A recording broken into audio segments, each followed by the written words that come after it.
Hello and welcome to Marxism Abridged, where we try to make orthodox Marxism easier to understand. Socialism, and in turn communism, are inherently internationalist tendencies. Internationalism, in brief, is the tendency for communists to view the totality of the proletariat as a single unit, regardless of national or regional origin.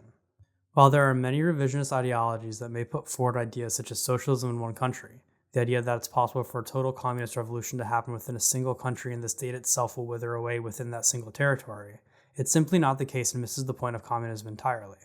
The communist progression may be able to begin within the borders of a single country, but to stop the internationalist approach in favor of socialism in one country opens the revolution up to existential threats that are simply not present when taking an internationalist approach. While internationalism has long been a core tenet of communism, after the Russian Revolution and the establishment of the Comintern, this was challenged by the USSR using the concept of Bolshevization.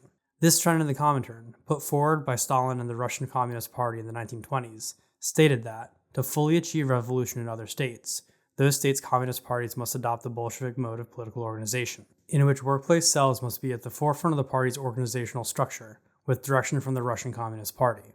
Communist theorist Amadeo Bordiga, in his speech at the 6th and large Executive Committee of the Communist International, lays out how this can be detrimental, mainly due to its rigidity. Bordiga explains that this catch-all form of political organization worked especially well in the Russian Revolution, as the fledgling bourgeoisie was antagonistic to the Tsar, which made workplaces a safer area to organize than anywhere else.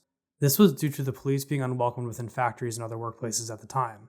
The circumstances of the Russian Revolution, as Bordiga explains, made this mode of organization especially effective, as the Russian bourgeoisie did not have any real power before Kerensky's provisional government. Factory cells had a unique power in this regard, as the bourgeoisie weren't inclined to work with the Tsarist power base to stop the communists. This, however, was not the case in the vast majority of the world.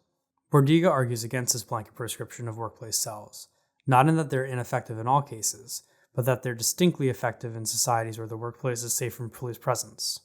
This was simply not the case in the developed Western states, where the bourgeoisie had either total or extremely high levels of power and police cooperation. Bordiga also railed against the rigid structure of the Comintern, stating that the organization was becoming subordinate to the Russian Communist Party due to it being the only party to achieve revolution during this time. In contrast, Bordiga explains that the entire structure of the Comintern must be re-examined to achieve socialist revolutions throughout the world. The Comintern was by and large controlled by the Russian Communist Party, which exerted a singular view on revolution onto the wider Comintern by way of denouncements and favoritism. These tactics only bred more and more factions within the various communist parties looking to vie for power over their constituent parties, with the Russian Communist Party patronizing one and vilifying the rest. This led to further division between constituent parties, as well as within the parties themselves, instead of creating a unified movement. Bordiga instead asserts that the process for revolution must be tailored to the locale where it's happening. There is no point in using tactics that are uniquely effective in only one state, especially when it's proven to be unfeasible almost everywhere else. This, as Bordiga explains, would allow for more flexibility for both ideas and tactics, which would in turn enable revolutions to flourish. This would, when joined with the self-reflective nature that the Comintern should have enacted, allow for factions to be more heard, and in turn, be more unified in their actions. The main issue with factions, as Bordiga explains in Against Ideological Terrorism Within the Party, is that they represent the constituents and not the wider proletariat. If, however, these groups were given the ability to voice their concerns with the wider functionings of the Comintern, there would be a greater chance for unity, as all the problems could be addressed instead of being denounced as revisionist. Marxism itself is ever-changing in tactics and approach, but the Comintern of the 1920s was unable to realize this.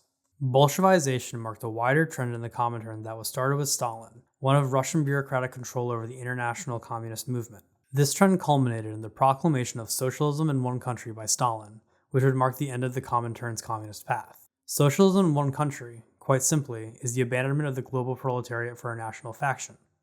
While socialism in one country is not, in rhetoric, linked to nationalist movements, it certainly leads to them. Bordiga warns in his 1926 letter to Karl Korsch that this line of thinking would lead to a slew of problems for the wider revolution, from counter-revolution to internal degradation of the party itself. The internationalist nature of communism must be paramount, else the entire movement falls apart to factionalism. We saw this happen with Stalin's insular focus in dominating the Warsaw Pact as opposed to working in Congress with the other so-called socialist states. This, along with the deviations from Marxism, such as the complete abandonment of the global proletariat in favor of national ones, would lead to a slow but damning degradation of the Soviet Union and its allies into state capitalist fail states. Simply speaking, the Stalinist states recreated bourgeois dividers in society. By recreating national borders and clear divides in ethnicity, the Soviet Union and its allies would abandon the communist view that the worker had no homeland, only boundaries placed on them by the bourgeoisie. This would lead to the reemergence of bourgeois interests in parts of the Warsaw Pact that were neglected, such as the Solidarity movement in Poland. Not only that, but real-world resource competition would begin as well, as each constituent state of the Warsaw Pact was autonomous in unnecessary ways, while under the thumb of the Kremlin where freedom would matter most. One of the most important tenets of communist movements has to be unity of party. Section 7 of the International Communist Party's Thesis on Tactics states this. Without a concerted effort to enact the communist revolution, there might as well be no real movement at all. It's the duty of the party to have a unified understanding of Marxism, else everything else would factionalize into oblivion. By allowing the difference of opinion to be discussed freely within the party, would-be factions would be heard out instead of diminished outright for having anything contrary to say. This has been Marxism Abridged. Thank you for listening.